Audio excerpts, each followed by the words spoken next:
On a windy evening, at the base of the old lighthouse, a familiar sight greeted the fishermen returning from the shore. The striped cat known as Navi often stretched across the cool stone steps, his presence a fixture of the waterfront. Locals recalled the lighthouse not only as a landmark guiding vessels, but also as the place where Navi's daily routine unfolded. His appearance on the steps became part of the rhythm of the harbour. Men carrying nets, women selling fish, and children chasing each other on the path would pause to notice the animal resting calmly, almost as if keeping vigil over the sea. Navi was known by name throughout the small coastal community. His striped coat caught the late sunlight, and his collar, a simple piece with a bell attached, marked him as both cared for and free to roam. Residents observed that the lighthouse steps belonged as much to Navi as to the people. He was often there in the evening, perched with a kind of solemn watchfulness. Witnesses say that on one particular evening he was seen exactly as expected, positioned comfortably on the last broad stone where the wind pressed in from the water. Nothing appeared unusual at first. By the next morning, however, Navi was no longer there. The steps were bare, swept by wind and sea spray, without the familiar figure that had drawn countless eyes each day. His absence immediately registered with those accustomed to the rhythm of his presence. To many, it was unsettling, not only because he was gone, but because the place seemed different without him. A quiet gap had opened, and with it, questions arose. The first indication that something was unusual came with the discovery of faint paw prints. They marked the final step of the lighthouse stairs. The prints appeared clear enough to show his distinctive small stride, yet they seemed to stop abruptly, offering no evidence of descent beyond that point. Fishermen bent down to examine them, puzzled that they ended so suddenly.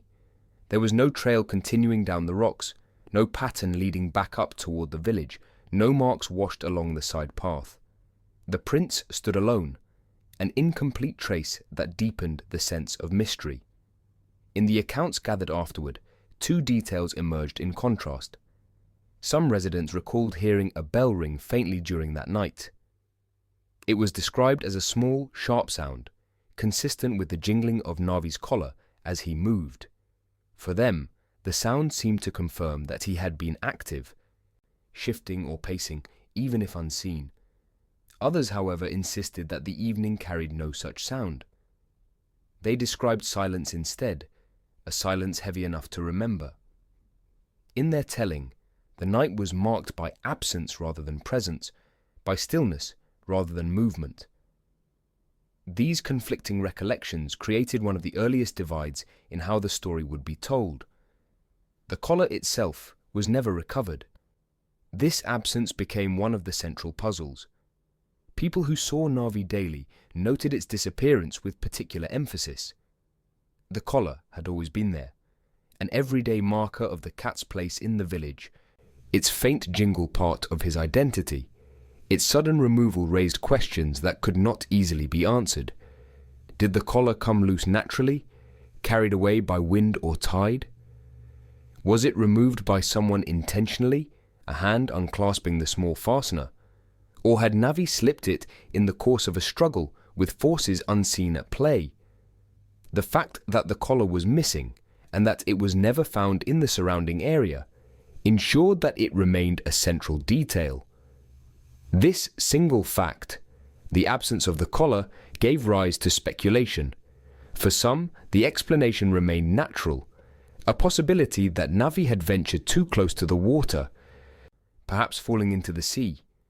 The paw prints ending on the steps suggested a final position above the rocks, where a slip could occur.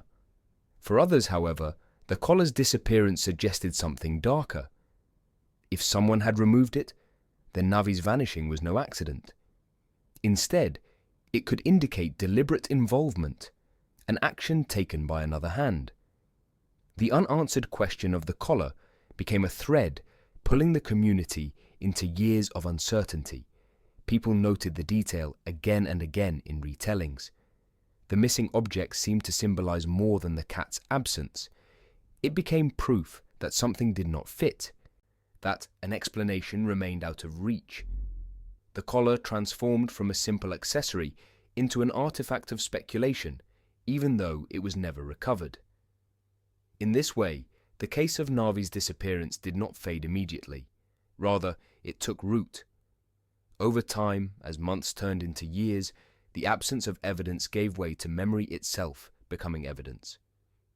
People remembered the steps, the paw prints, the silence, the possible sound of the bell, and above all, the missing collar. With no resolution, the community found itself holding on to fragments. Each detail seemed to grow heavier in importance because no new facts emerged. The story, from the beginning, was shaped by the lack of certainty.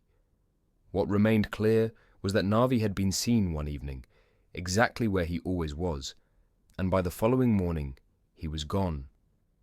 The Lighthouse Steps, once marked by his quiet presence, now bore only faint prints that ended without direction. The collar, central to every witness account, was absent. The questions, whether Navi slipped into the sea, whether someone removed him, whether something darker occurred, were asked from the beginning and continued in repetition. This chapter closes with the recognition that these early details would define the years to come. The prints, the silence, the disputed bell, and the missing collar stood as the foundation of the case. They ensured that Navi's disappearance was not dismissed as an ordinary loss, but became instead a mystery enduring beyond the night itself. For the community, the absence of the striped cat transformed into the presence of unanswered questions, questions that would remain unresolved for 4 long years. The search began at first light. As the tide receded, the rocky coast revealed its jagged surface, slick with salt and foam. Volunteers fanned out in slow, deliberate lines, each pair of eyes sweeping the shore for any trace of what had been lost. Owners moved with tense urgency, pacing the tide pools and driftwood clusters as though memory itself could summon answers. Every step was cautious. Every overturned rock or disturbed crevice carried the possibility of discovery. Yet, as the hours passed, nothing substantial emerged. What lay before them was a canvas of emptiness. The shoreline was unforgiving. Jagged stones cut into boots, waves surged without pause, and the early mist obscured visibility. Still, the searchers pressed on. Sea caves at the water's edge were probed with flashlights, their walls slick with barnacles, their recesses echoing with the crash of distant surf. The brine stung nostrils and soaked clothing, while gulls circled overhead in endless loops. Only fragments surfaced, fish bones scattered by predators, feathers torn from feeding birds, and bits of kelp knotted around driftwood.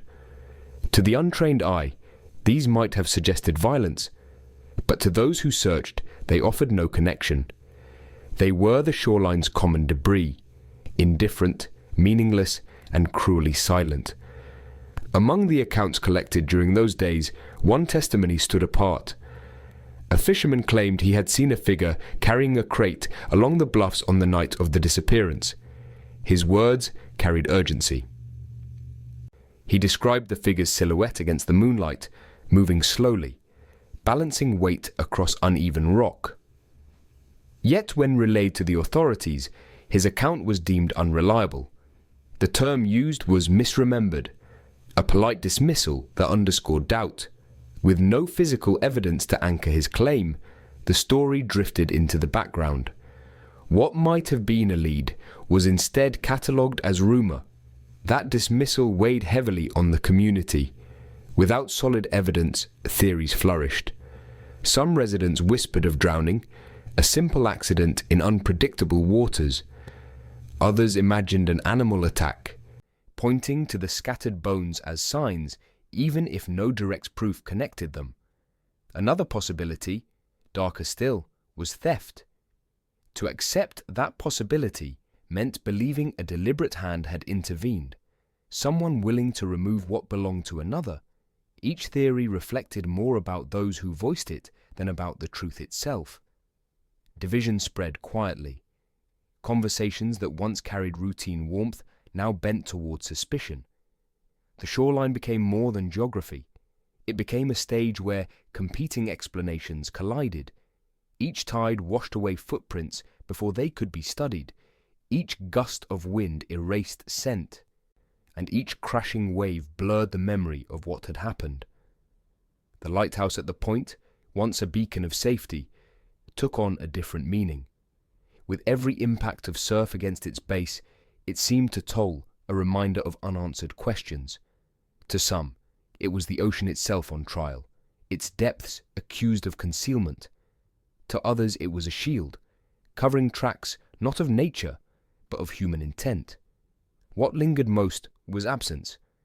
Without remains, without fragments of certainty, there could be no closure. Families and neighbors found themselves suspended in waiting. The lack of evidence became heavier than evidence itself, because it demanded imagination to fill the void. In absence, people projected fears, suspicions, and the quiet hope that perhaps nothing final had occurred at all. But hope, in this setting, carried a sharper edge than grief. It refused to settle. It turned each crash of water into a question, and every silence into an echo. Volunteers returned again and again, tracing the same rocks, scanning the same tide pools, and calling into the same caves. Their persistence revealed nothing new, but still they came. To give up the search meant conceding that the shoreline had already told its story, and many were unwilling to accept that. The rhythm of waves, the sharp call of seabirds, and the constant wash of salt became the soundtrack of a community in limbo. Every outing ended with the same empty hands, yet each new dawn invited the possibility of a different outcome. The shoreline, in its indifference, gave nothing more. Rumor remained stronger than fact, suspicion stronger than clarity. Theories hardened into factions, but proof never materialized. Each detail, fish bones, feathers, the fisherman's testimony, remained fragments without a whole. No one could say with certainty what had happened. What remained was a landscape carved by tides, haunted by absence, and marked by questions too heavy to dissolve with the foam. In the end, the shoreline held its silence. The absence of evidence became its defining feature, and in that void, every possible story lingered. For those who searched, it was not just the ocean they faced, but the possibility that something, or someone, had used the ocean as cover.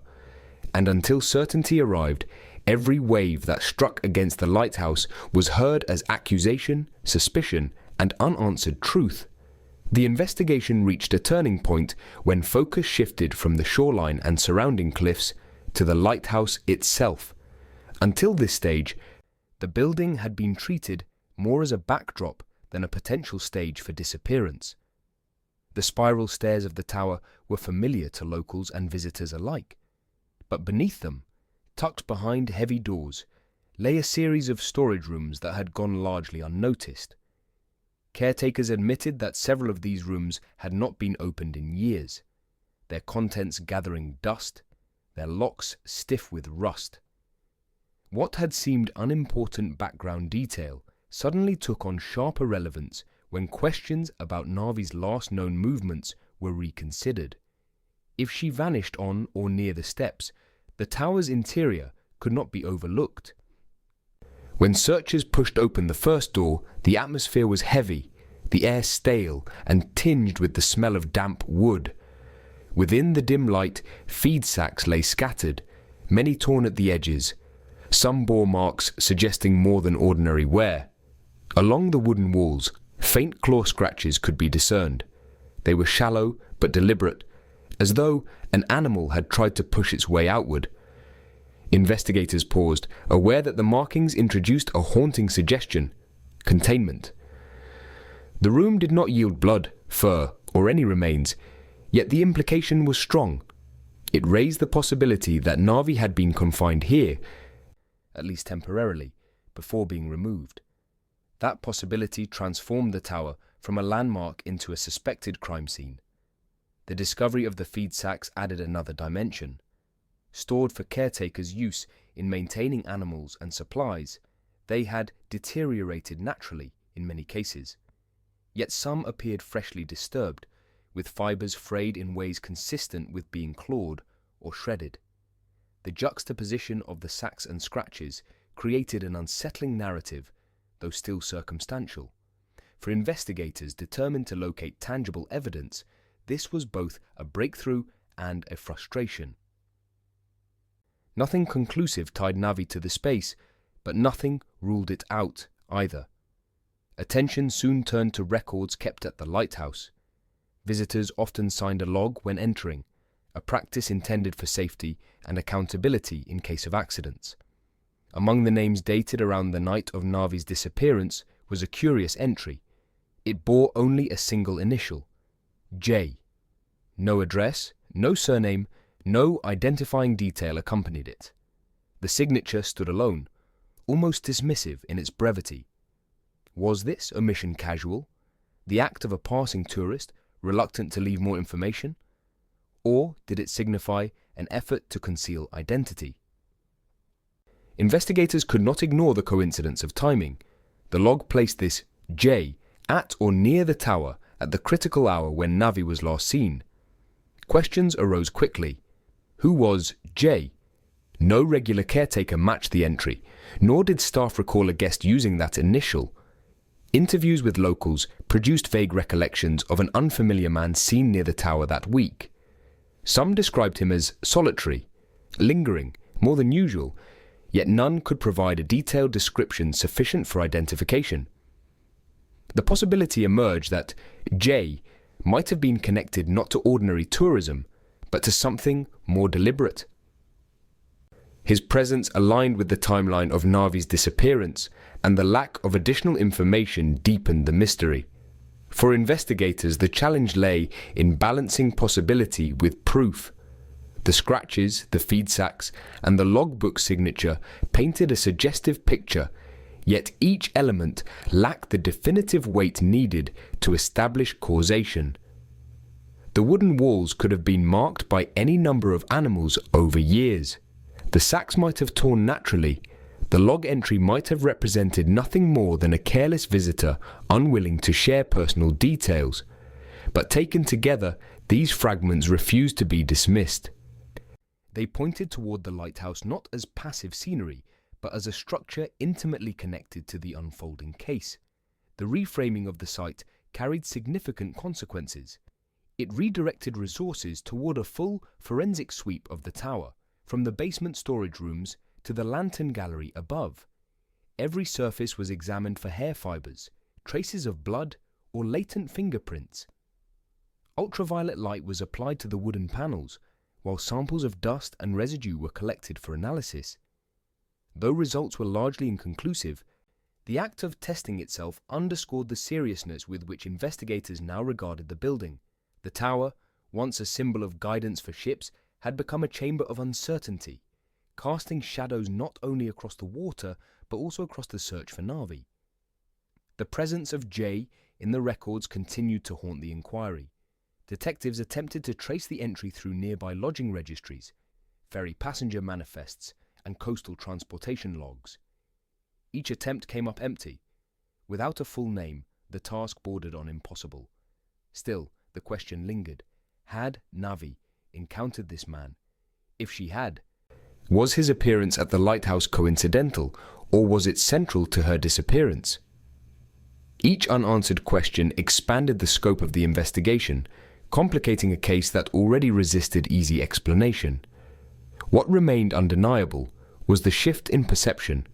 Until the discovery of the locked rooms, Navi's disappearance had been considered an outdoor mystery, a vanishing act into cliffs, currents, or open space. Afterward, the possibility loomed that the tower itself, its rooms, its log, its visitors, was not incidental but integral. The scratches on the walls, the torn feed sacks, and the single-letter entry converged into a puzzle. Though circumstantial, these elements demanded to be placed at the center of the case. From that point forward, the lighthouse no longer stood merely as backdrop to the story. It stood as a potential crime scene, shaping every step investigators would take thereafter. Vendors at the harbour remembered him not as a friend, but as a presence. They called him the Crate Man. He came and went without much explanation, carrying with him wooden boxes that looked ordinary from afar, yet unusual upon closer view. Each crate had air holes carefully drilled into the sides, as though meant for living things. The contents were rarely discussed openly, but the assumption was that animals were inside. Exotic pets, some whispered. Birds, reptiles, or even small mammals that had no business being in the coastal town. His dealings were not conducted in the daylight of the marketplace, but on the fringes, near the water, or in the dim alleys behind shuttered stalls. The first real link to Navi's disappearance came through rumour. Several vendors recalled seeing the man weeks before she vanished, loitering near the lighthouse at odd hours. He was described as tall, weather-worn, and difficult to place in terms of age. One fisherman swore he saw him late one night, carrying one of his characteristic crates toward the rocks by the sea. At the time, the sight raised no immediate alarm. In a harbour used to strangers, he was simply another drifter. Only later, when Navi was gone, did the memory take on a darker meaning. When police pursued these whispers, they found themselves tracing fragments rather than facts. His stall at the edge of the marketplace was discovered locked and abandoned.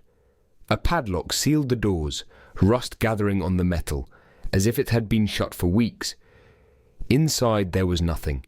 No crates, no records, no sign of what had once been sold. He had disappeared, leaving behind only silence and unanswered questions.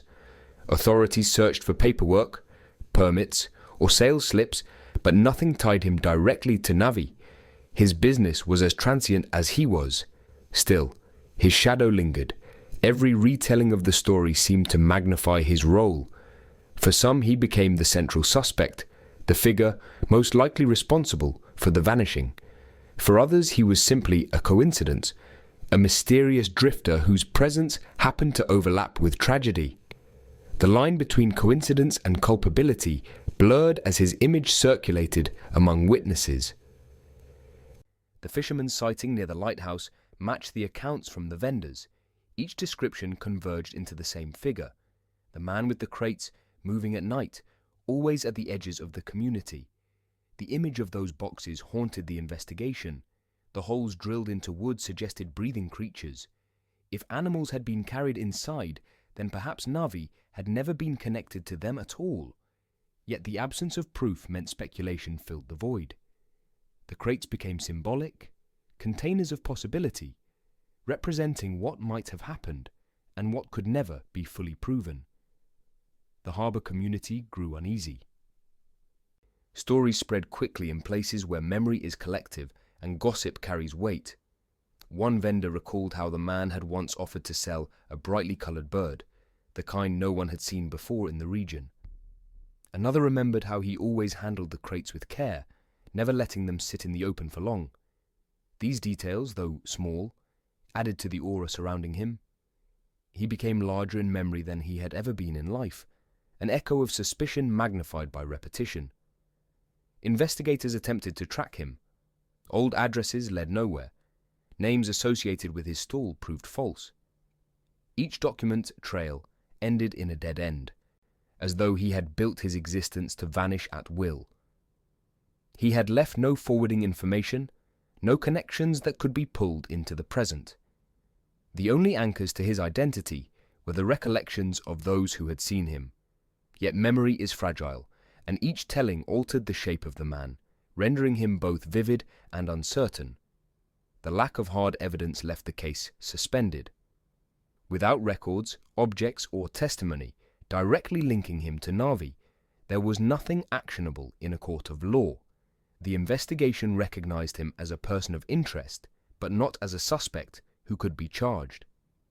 Still, the label of the crate man endured.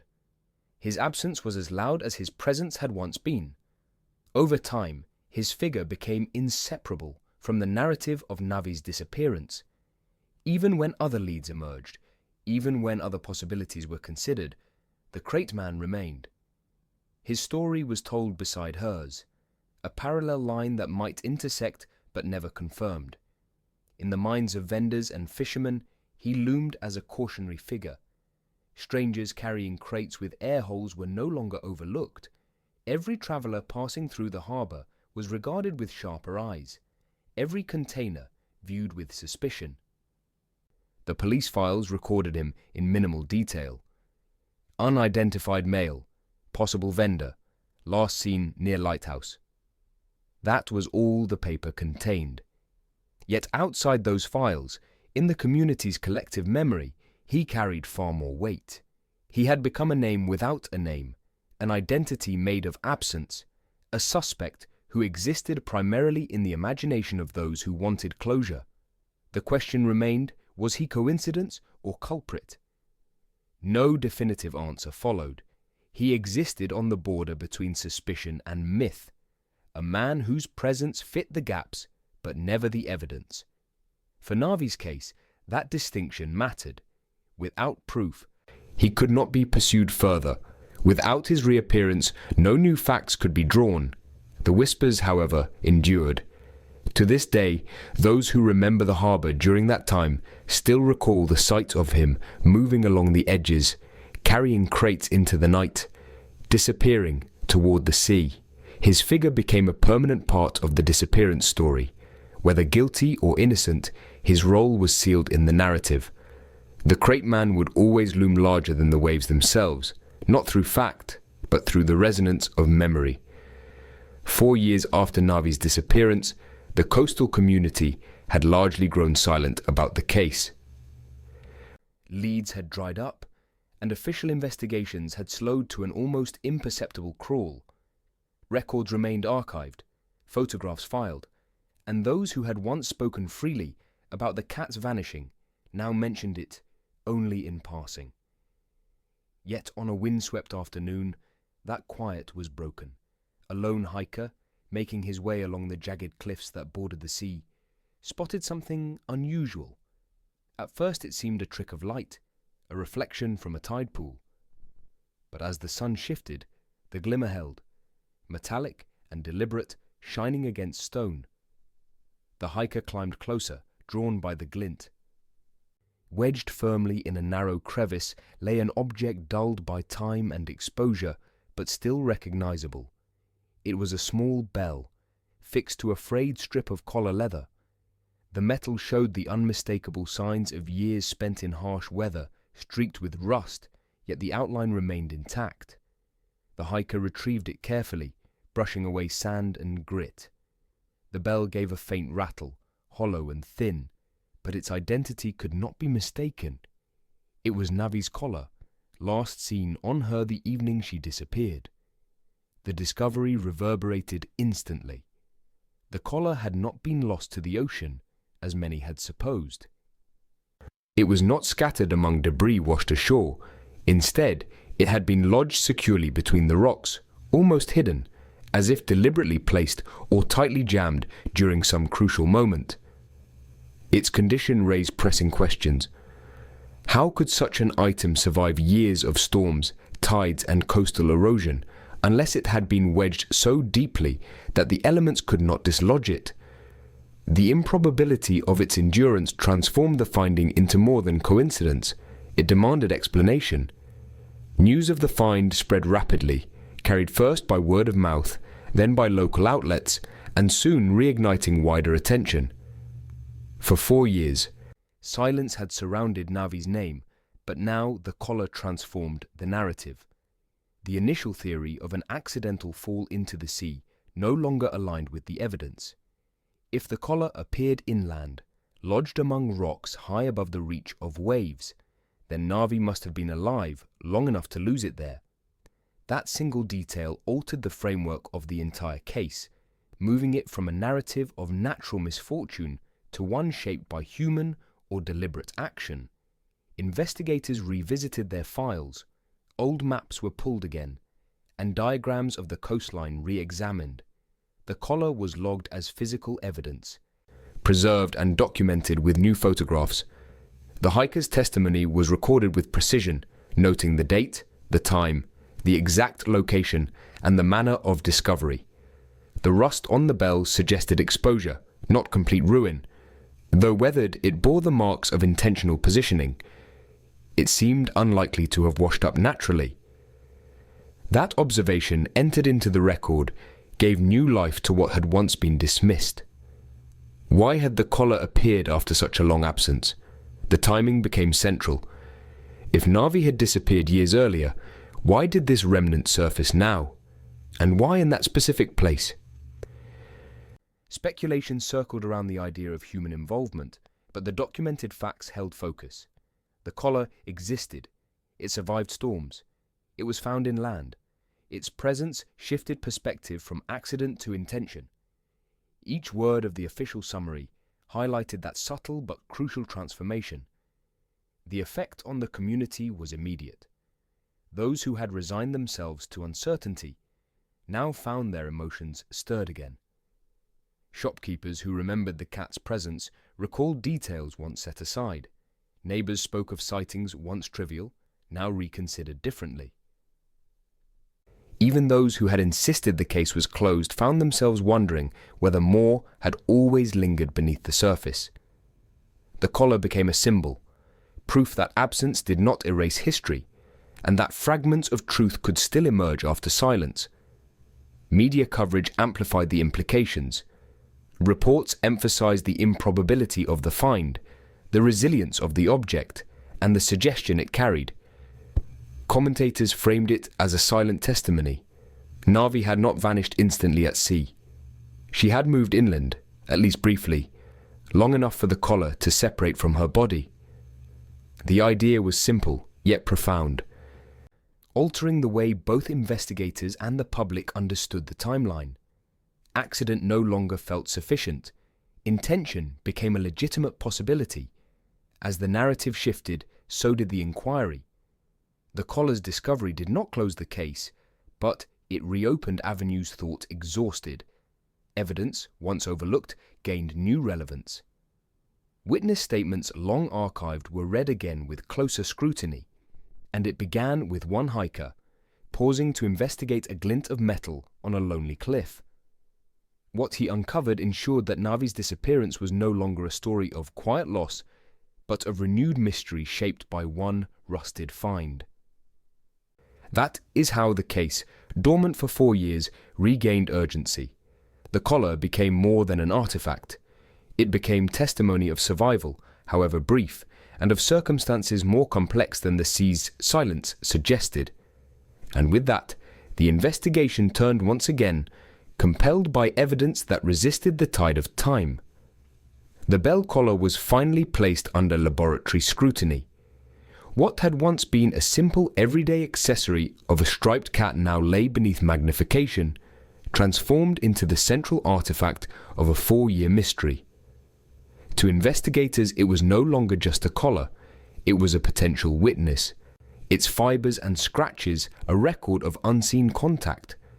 The collar, long absent from the narrative of the Lighthouse Steps, returned with a new purpose: to reveal what words and witnesses could not. Forensic experts began by cataloguing every surface. The buckle, the bell, the leather strap, each part was inspected under controlled lighting. Dust and residue had accumulated during the years, but trained eyes knew how to separate natural wear from anomalies.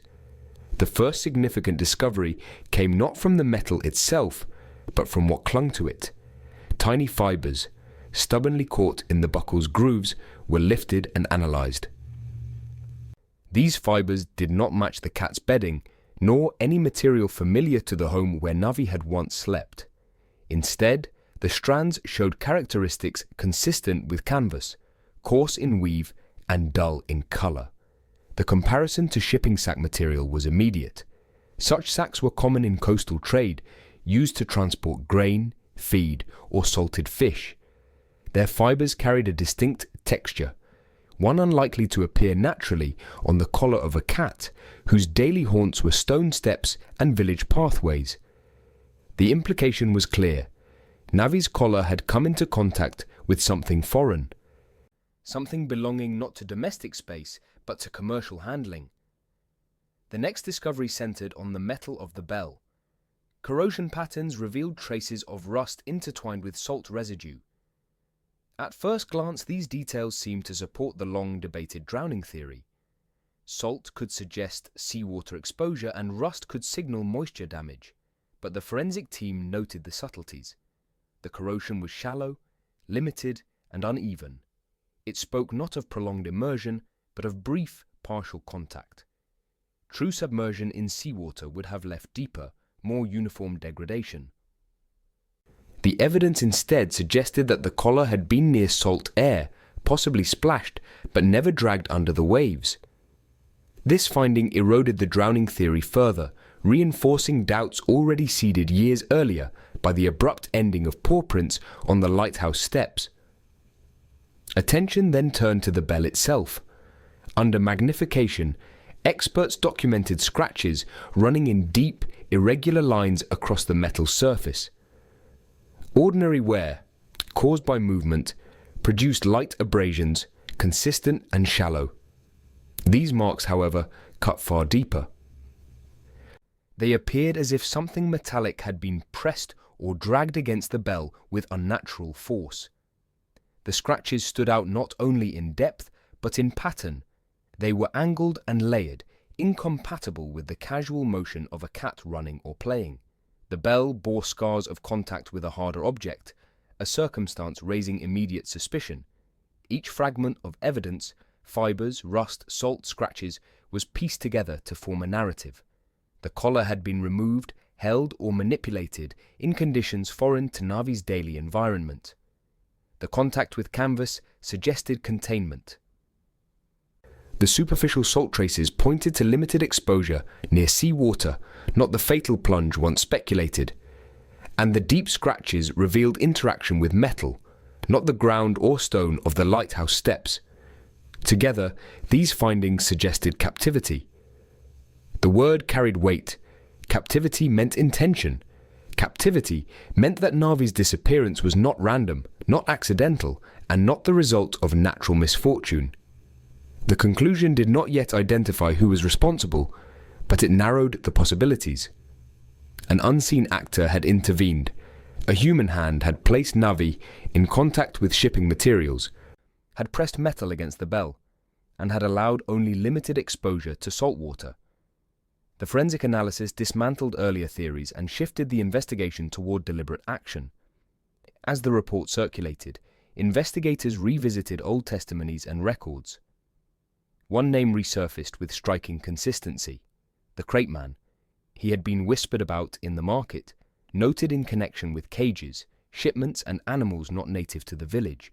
His departure, sudden and unexplained, had marked him as suspicious. For years, his name lingered at the edges of the case, tied more to rumor than proof. Now, with evidence pointing toward containment and commercial handling, his relevance sharpened. The crate man represented a lead, though fragile. 4 years had passed since Navi vanished from the Lighthouse Steps. 4 years in which the suspect's whereabouts had become uncertain. Finding him would not be simple. Records had faded, addresses were outdated, and witnesses recalled him vaguely. Some remembered his stall shuttered, others described noises in the night, but concrete details were scarce. Investigators faced the challenge of locating a figure whose trail had grown colder with each passing season. The collar, nonetheless, had altered the trajectory of the case.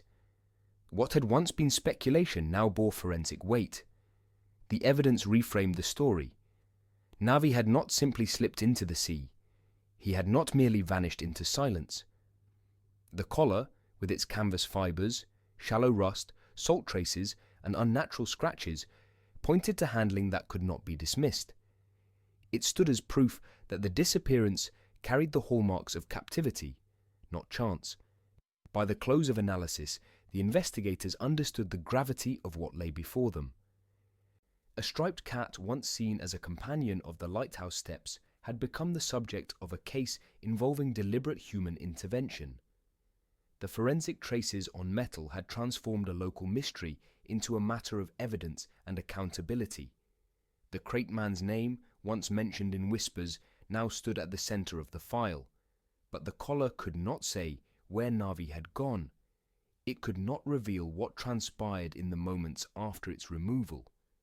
it could only testify that something had happened, something beyond ordinary explanation. The task of following that lead, of searching for the crate man years later, became the next challenge. For the community, the collar's examination confirmed what many had long suspected. Navi did not vanish on his own. Something darker lingered behind the silence of that night. Records confirmed what many had begun to suspect. The vendor had disappeared without leaving a trace of himself behind. There was no forwarding address, no formal closure of his business, and no explanation for the sudden absence. Where once his stall had stood as a regular feature of the marketplace, there was now only emptiness. Its shutters remained closed, its padlock rusted, and its presence became more a reminder of disappearance than of trade.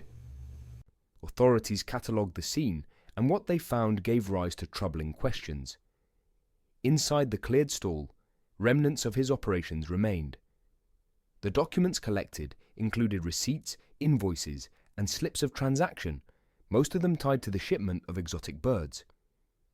Each page carried stamps, signatures, and dates, but together they revealed a pattern, movement of animals across borders under circumstances that seemed irregular. The records did not mention domestic cats, nor did they suggest anything beyond birds, yet the presence of so many financial trails toward unregistered species cast a shadow over his work. It became clear that whatever else he had sold in the open market, his true dealings may have been conducted in the shadows. Customs agents were interviewed to cross-reference his name and description with activity at nearby ports. Their recollections added weight to the growing suspicion. Several officers recalled a man who matched his physical profile, middle-aged, wiry, often moving with quick efficiency. What stood out to them was his reputation for dealing in animals that lacked official documentation. They remembered cages covered with tarpaulins, containers marked with vague descriptions, and shipments that pressed against the limits of regulation. Although none could place his name directly on official ledgers, their testimonies aligned with the broader picture painted by the receipts left in his abandoned stall. The thread of investigation eventually led to one consistent point of reference: a single cargo ship bound for South America. The vessel had departed not long after the vendor vanished, and several of the receipts found in his stall coincided with that timeline. The suspicion was that his operations, whatever their scope, had been bundled into that departure. For investigators, the difficulty lay in the absence of precise records. The ship's manifest listed livestock, birds, and other cargo categories in general terms, but it contained no detailed breakdown that could link directly to him.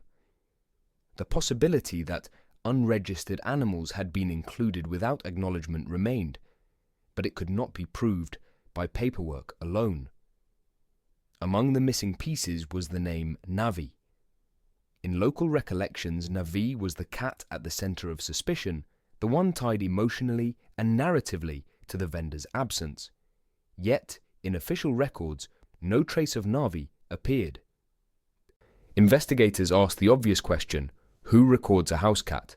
Shipping manifests catalogued tradable commodities, not personal or stolen animals without commercial value. This absence underscored the core frustration of the search. Even if Navi had been transported, the system was never designed to document it.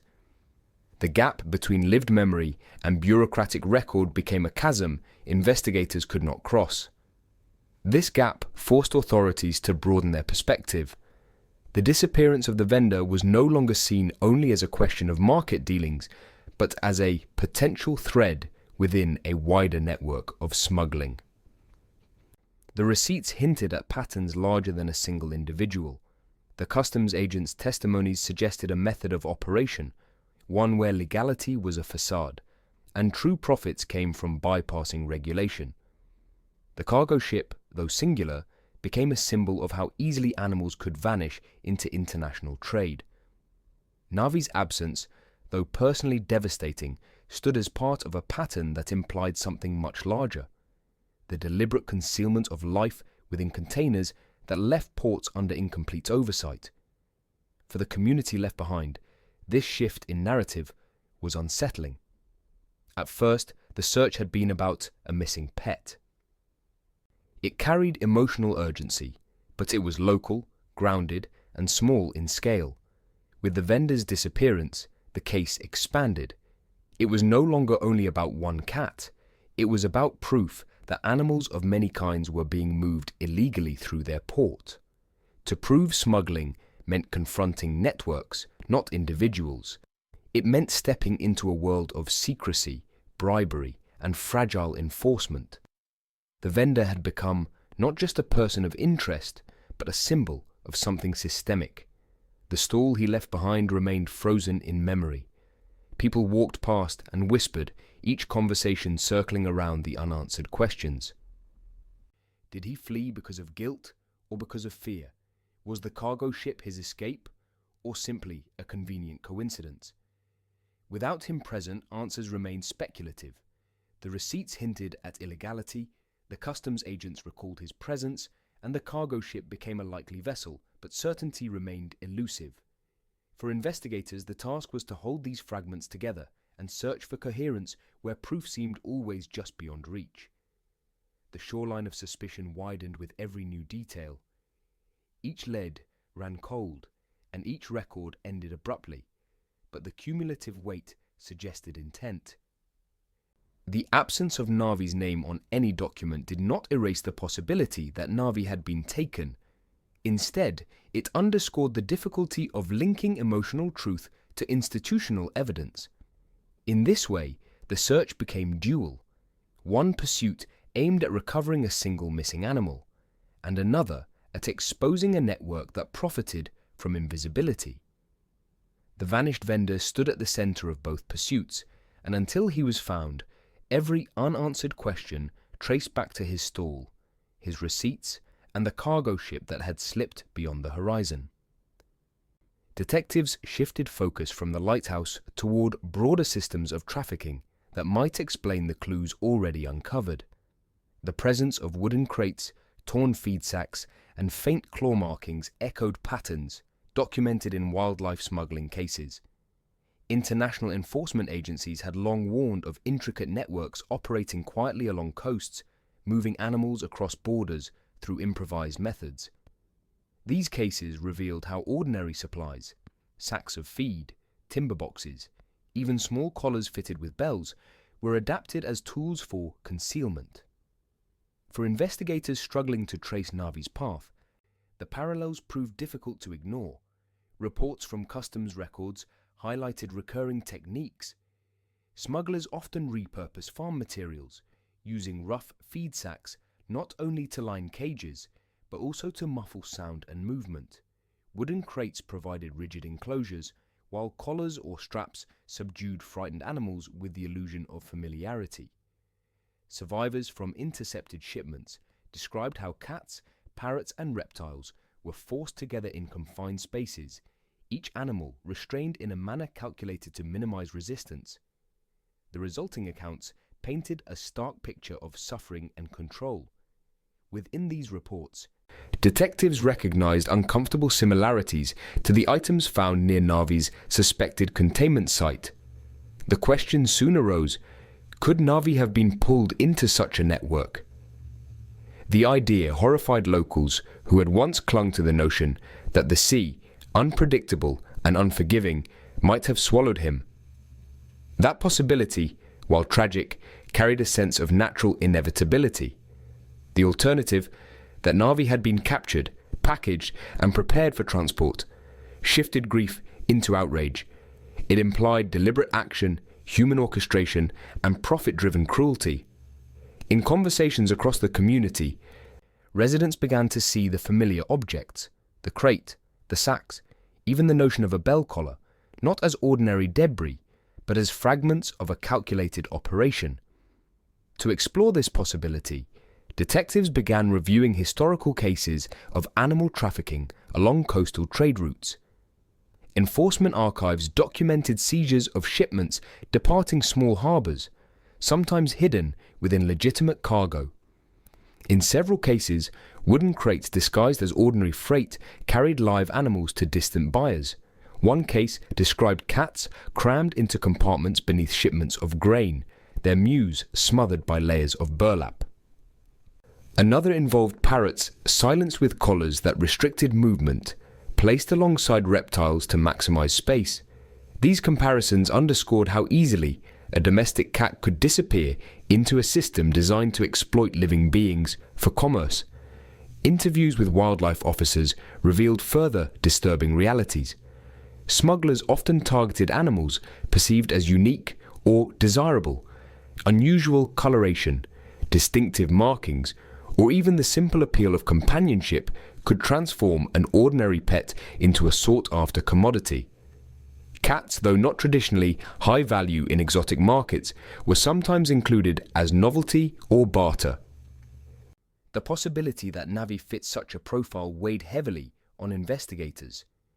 Though unproven, it provided a credible framework for understanding why ordinary household items, sacks, crates, collars, might be found in suspicious proximity to his disappearance. Community reactions mirrored the deepening sense of violation. For weeks, neighbors had imagined scenarios of accidental loss, a slip from the rocks, a fall into the tide, or a misstep along the cliffs. These images, though painful, preserved a degree of innocence. The new perspective replaced accident with intention. If Navi had been taken, his absence no longer reflected the indifference of nature, but the calculated reach of human commerce. The realization altered local memory of the night. Conversations replayed sightings of strangers, recollections of unusual shipments, and half-remembered stories of crates stacked in trucks at odd hours. Every detail acquired new significance under the lens of trade. Investigators pressed further, tracing the possibility of smuggling routes linked to the region. Coastal towns with modest harbors often doubled as departure points for small vessels. From there, shipments could be transferred to larger ports, then disguised within legitimate cargo bound for foreign markets. Intelligence reports suggested that certain syndicates specialized in moving animals from overlooked communities, relying on weak oversight and underfunded patrols.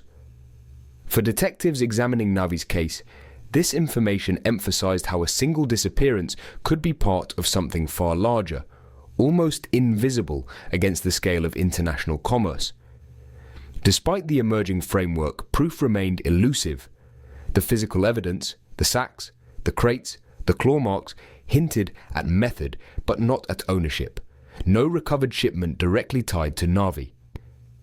No customs report listed a rescued cat matching his description. Theories multiplied, but confirmation resisted every attempt. Forensic testing of the wooden fragments revealed only generic traces, wood fibers, dust, and faint organic residue that could not be conclusively linked. Interviews with shipping workers yielded vague recollections of cargo but no definitive connection. Each inquiry produced partial alignment without closure. Yet the investigation did not stall. Detectives continued mapping overlaps between known smuggling techniques and the evidence from the lighthouse. They scrutinized travel patterns of individuals identified in the logbook, including the enigmatic J.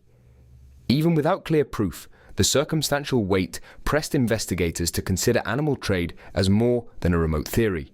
It explained too much: the storage materials, the absence of a body, the silence that followed Navi's disappearance. Within the logic of trafficking, disappearance did not equal death. It suggested removal, relocation, and concealment. For the community, this interpretation offered a painful paradox. On one hand, it revived a sliver of hope. If Navi had been taken, he might still live somewhere, however far away. On the other, it implied captivity, deprivation, and separation beyond repair. Parents who had once consoled children with stories of a peaceful rest beneath the waves now grappled with darker imagery, cages, collars, and the indignity of transport. The shift in narrative left scars that spread beyond the immediate case, raising questions about how many other disappearances, animal or otherwise, might intersect with unseen networks. As days passed, investigators balanced these tensions, pressing forward despite uncertainty. They knew theories alone could not withstand legal scrutiny. Proving involvement in trafficking required evidence that remained stubbornly out of reach. Still, the reframing mattered. By viewing Navi's disappearance not as accident, but as potential abduction into trade, the case expanded into new territory. It no longer revolved solely around local landmarks or singular suspects, but touched global systems of commerce and exploitation. The reframing, though incomplete, redefined every step forward. Ultimately, the evidence forced a conclusion that was less about closure and more about direction. Navi was not simply lost, he was most likely taken. His absence bound not to waves or cliffs, but to cages and routes stretching far beyond the community's borders. The challenge for detectives lay in moving from possibility to proof, from circumstantial echoes to undeniable fact. Until then, the story remained unresolved, suspended between grief and suspicion, shaped by the chilling realization that the sea had not swallowed Navi. Human hands, driven by trade, almost certainly had. Months into the reinvestigation, attention returned to the marketplace, not to the open stalls where life carried on, but to its forgotten edges. Behind the row of shuttered vendors' booths, a rusted shed leaned against a wall of weathered stone. For years it had been overlooked, a storage place assumed to be empty. Its padlock was corroded, its hinges stiff, its paint eaten by salt air. Yet investigators, retracing every step around the abandoned stall, finally forced it open. The door resisted. When it gave way, the space inside told a story without words. The floor was scattered with remnants, shredded wooden crates, gnawed ropes, and dust marked by faint impressions. The air was stale, carrying the scent of neglect mixed with something more difficult to name. There were no remains, no bones, no fur. Still, the absence did not erase what had once occurred. The shed carried an atmosphere of confinement, a place that had held life unwillingly contained. The crates were the most striking detail. Their panels were splintered, corners chewed or clawed, small holes punctured their sides, identical to the ventilation openings once described by harbour vendors. Some looked as if something had forced outward, straining against boundaries not meant to last. The ropes, frayed and gnawed through, suggested bindings meant to hold those containers in place. Together, the fragments evoked a scene of struggle, not of storage. Investigators studied the floor carefully. Amid dust and grit lay paw prints, faint but distinct. They were not tracks of random strays drifting in later. The shapes were deliberate, pressed into the undisturbed layer that had gathered over time. The prints bore resemblance to those in earlier photographs taken of Navi. The same delicate size, the same distinct pattern in the toes. Though no lab test could confirm them absolutely, to those searching they read like a message. Navi had been inside this shed.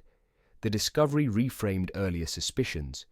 The stall may have been abandoned, but the shed behind it held the more telling story. It was not a commercial space, but a holding space, where living beings were confined until they were moved or sold. Each object inside bore silent testimony.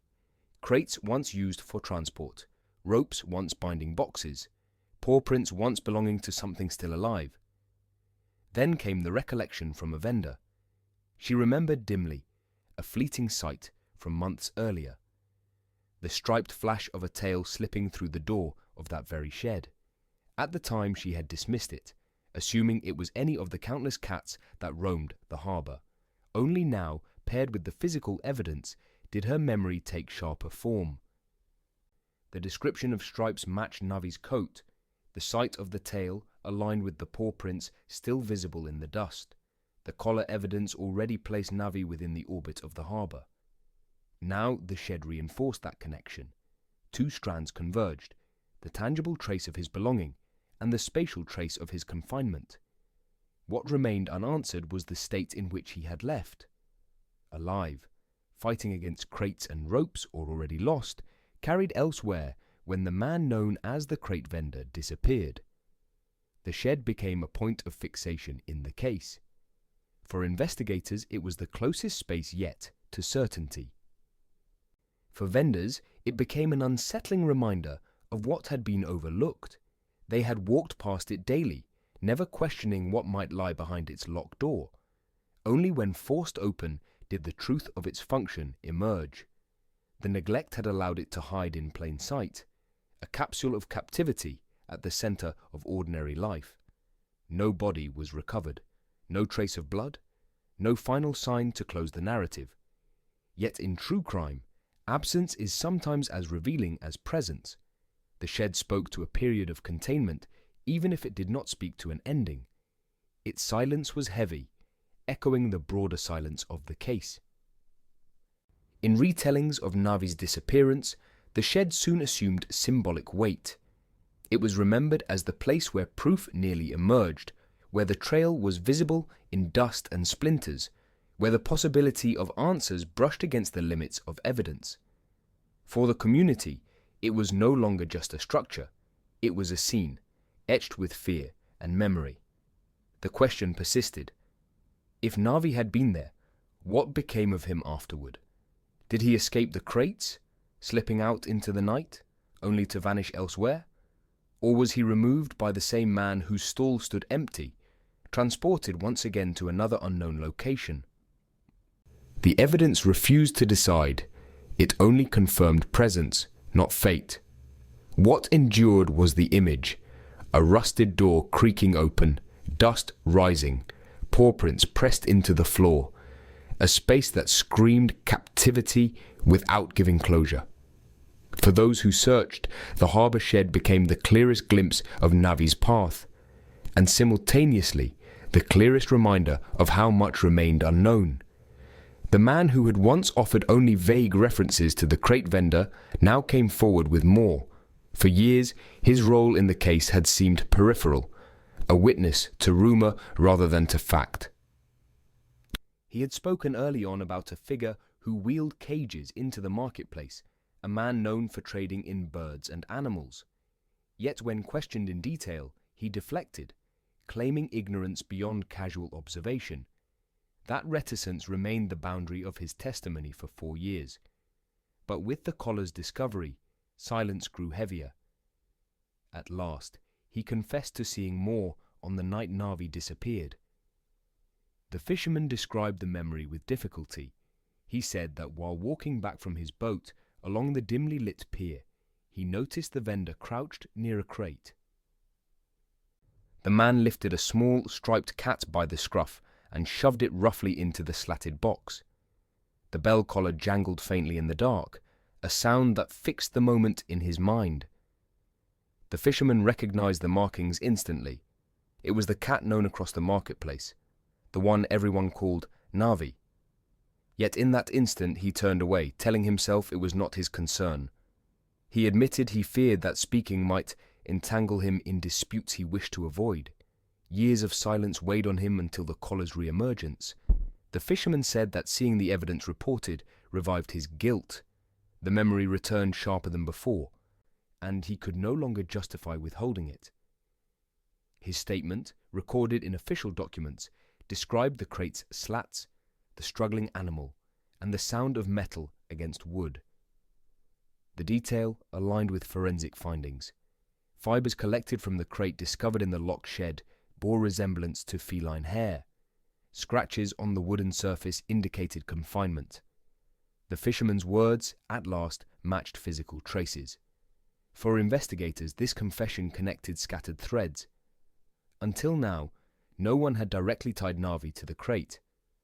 The evidence had been circumstantial: a locked shed, a whisker, an abandoned vendor stall, and a collar wedged in coastal rock. Each piece hinted at a story, but lacked a living witness. With the fisherman's account, the narrative acquired human confirmation. Someone had seen the cat taken, seen her forced into captivity. That testimony carried weight, yet difficulties remained. The confession came years late. Memories erode, details blur, and defense attorneys would easily challenge recollections delayed so long.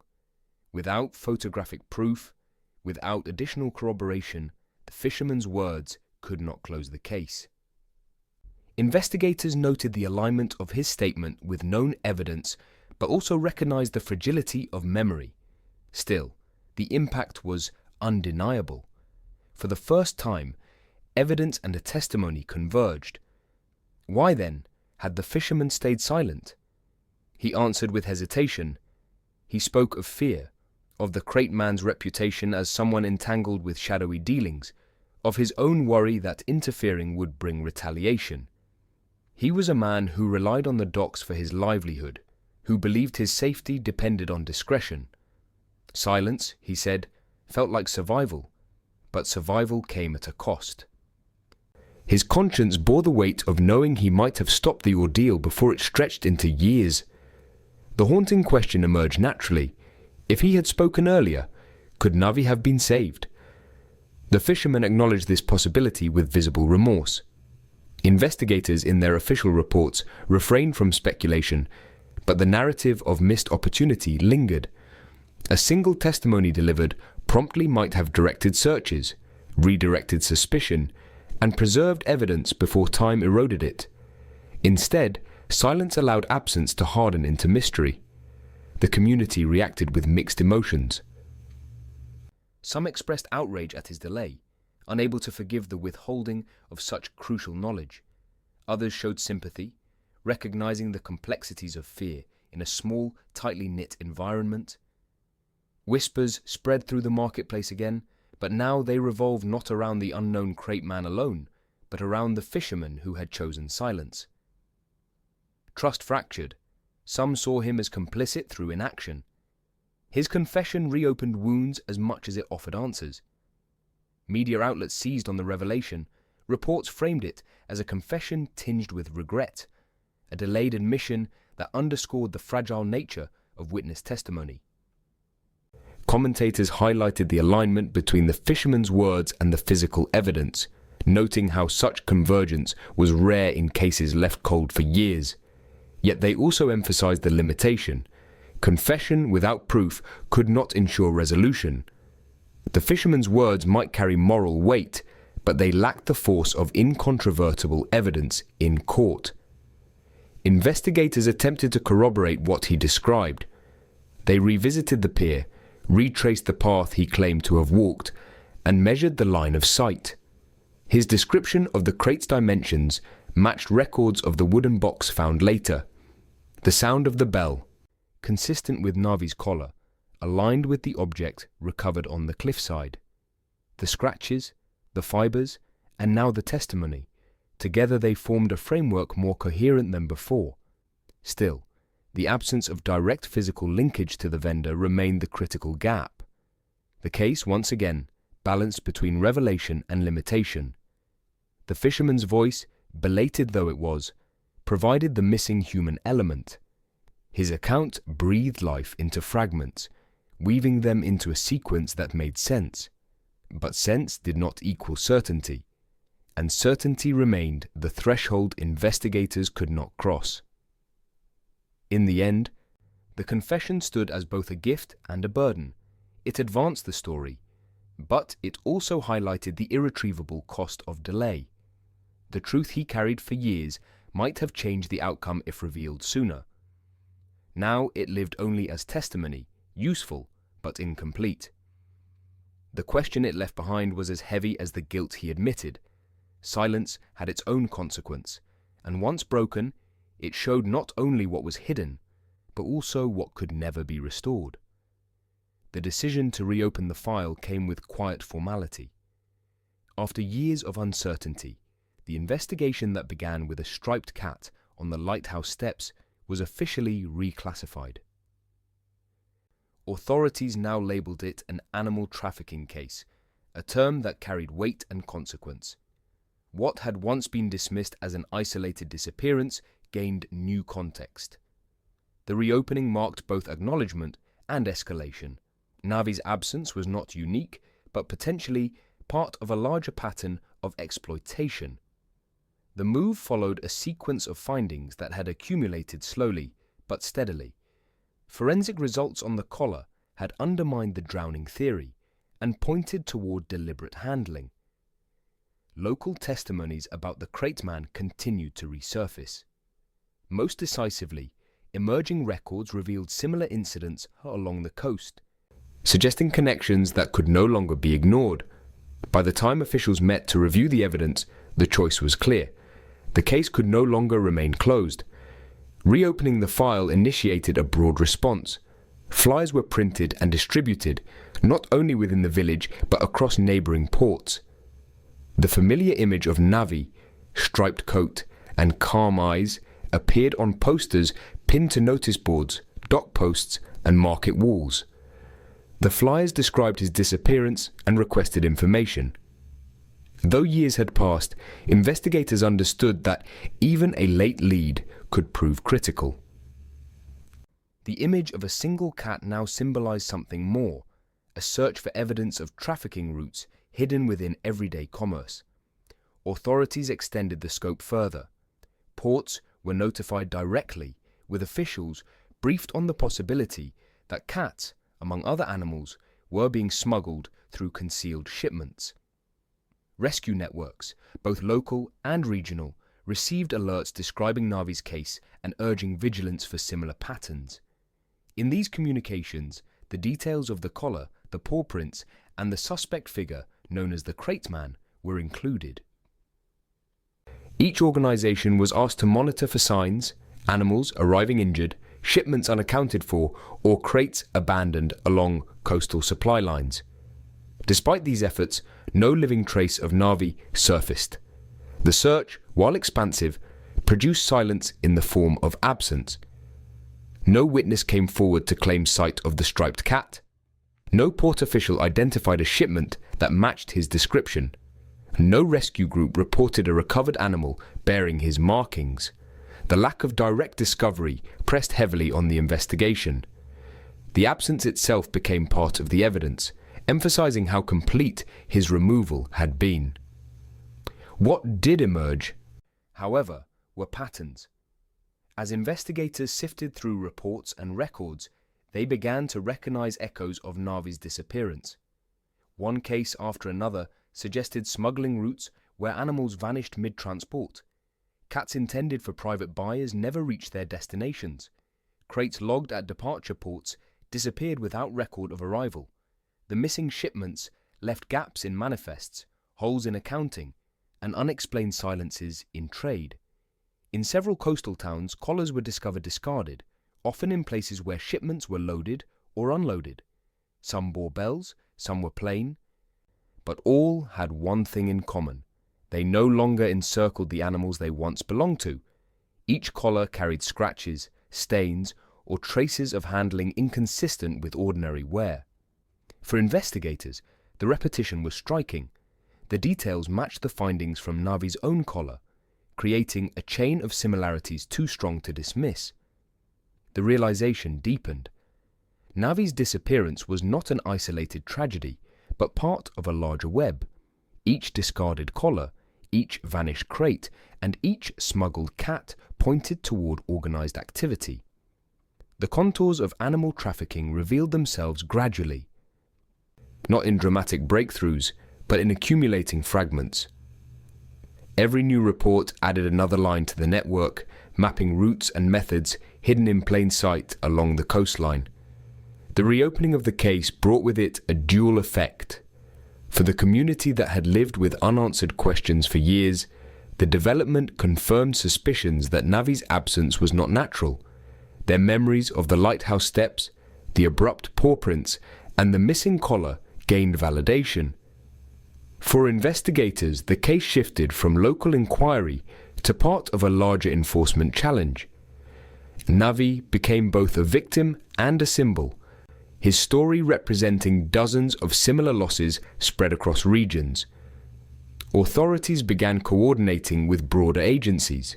Reports were shared across jurisdictions, linking coastal towns through shared data. The appearance of discarded collars in one port was matched against missing cats in another, crates that disappeared mid-route were cross-checked with vessels operating along the same timelines. Patterns of evasion suggested planning, routes chosen deliberately to exploit gaps in oversight. Through this widening lens, the name of the crate man surfaced again. Though never formally identified, his presence in earlier testimonies aligned with the larger pattern. A figure involved in transporting animals, vanishing suddenly when suspicion grew, fit the emerging framework of smuggling operations. Finding him remained elusive, but the evidence had begun to describe his role even in absence. As the investigation expanded, Navi's case gained symbolic weight. Posters bearing his image reminded communities not only of one cat, but of many unseen. The Lighthouse Steps became a marker in the story of trafficking, a place where absence first revealed a network of hidden trade. The simple question of what happened to Navi unfolded into broader recognition of a system operating across coasts and ports. By the close of this phase, the investigation had not delivered the living return of Navi. Yet, it had delivered something else: clarity that his disappearance belonged to a larger crime. The reopening transformed personal grief into systemic awareness. Each discarded collar, each vanished crate, each missing animal reinforced the conclusion.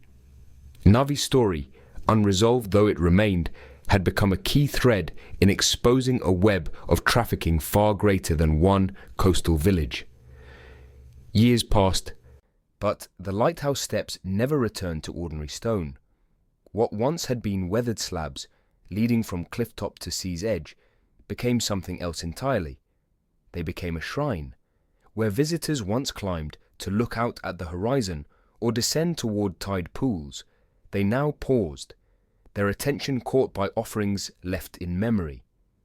Small bells, weather-beaten collars, faded ribbons and handwritten notes rested along the edges of the steps.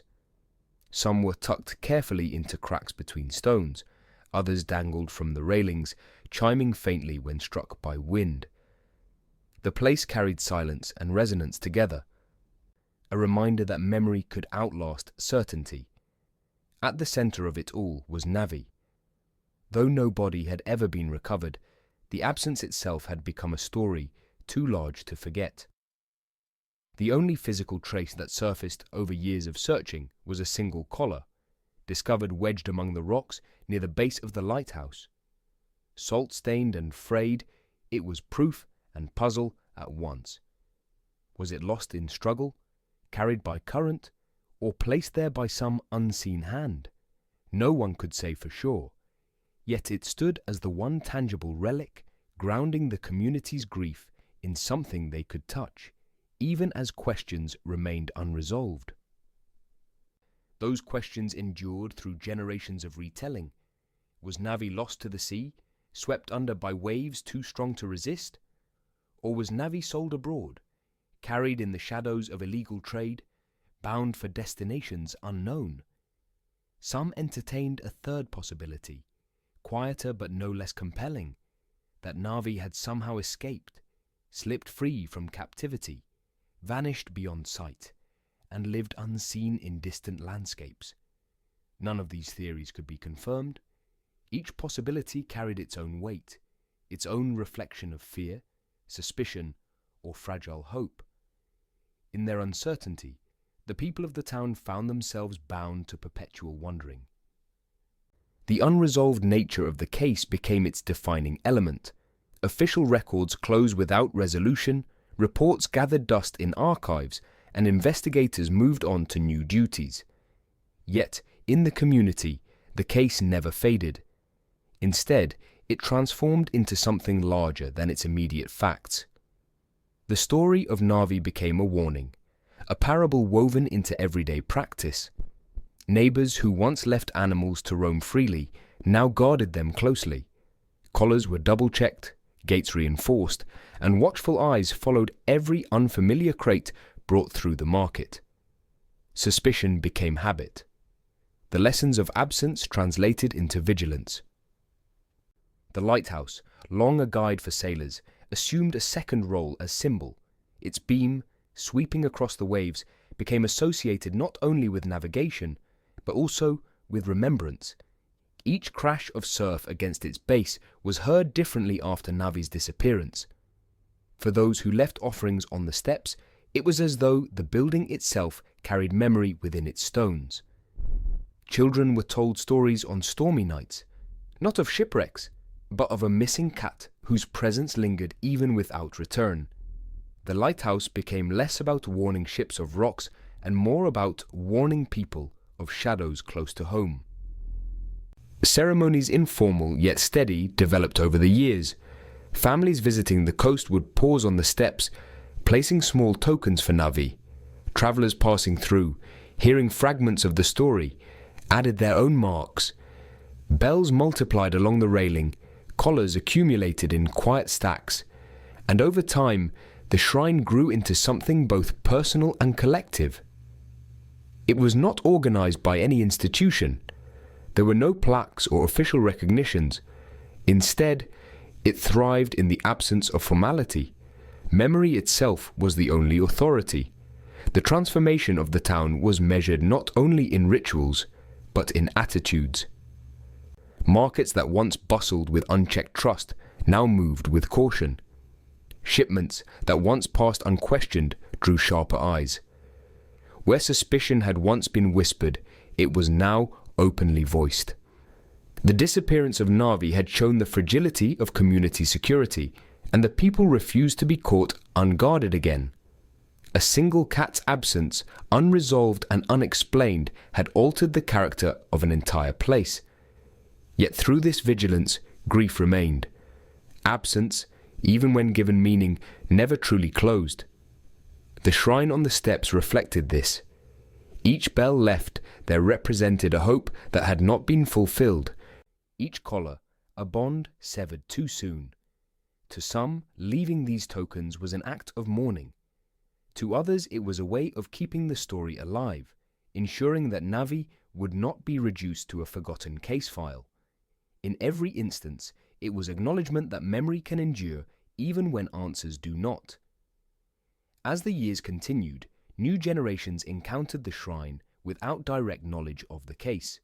For them, the offerings were the first entry into a story told by parents or neighbors. They learned that sometimes mysteries remain unsolved, that sometimes justice does not arrive, and that sometimes memory itself becomes the only form of resolution available. The steps embodied that truth. They carried the weight of a single disappearance, but spoke to something universal, the human refusal to forget what cannot be explained. In the end, Navi's absence became eternal. No discovery arrived to overturn uncertainty. No evidence emerged to bring closure. Yet the memory of Navi, anchored in the Lighthouse Steps, bound the town together in ways finality never could. What had begun as loss evolved into legacy. The community lived with unanswered questions, but they lived also with renewed determination. Every crate, every shadow, every silence was now measured against what they had once overlooked, and so the shrine endured, not as conclusion, but as warning carved into the heart of the town.